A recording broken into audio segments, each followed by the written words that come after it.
Abdullah here from the channel Chad's Encyclopedia.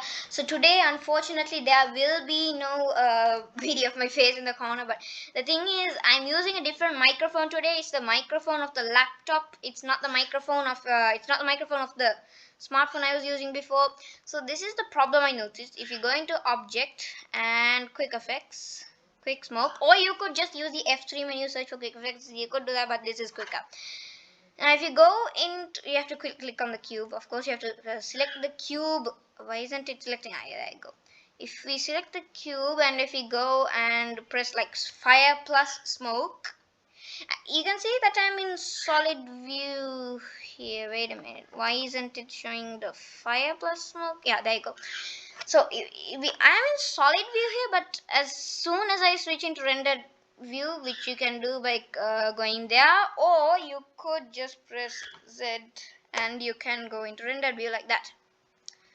You can see there is no fire, and you might be thinking, well, this might be a problem with Eevee. No, it's not a problem with Eevee. If I switch into cycles, I mean, it's noisy, but you can still see that there is no fire here.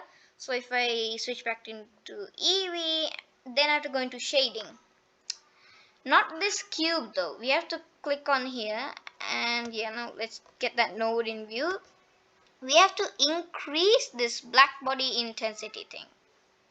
And there you go, you get flames now.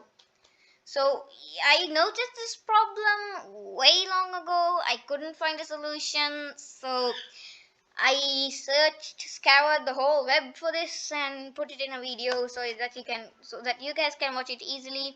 And if I switch into cycles, you can see that the flame is still visible. Oh wait, I have to switch into rendered view, sorry. So if I switch between Eevee, as you can see, the flame is visible, pretty visible.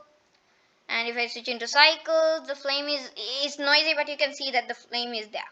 So thank you for watching. Please subscribe and like the video if you liked it, and leave a comment.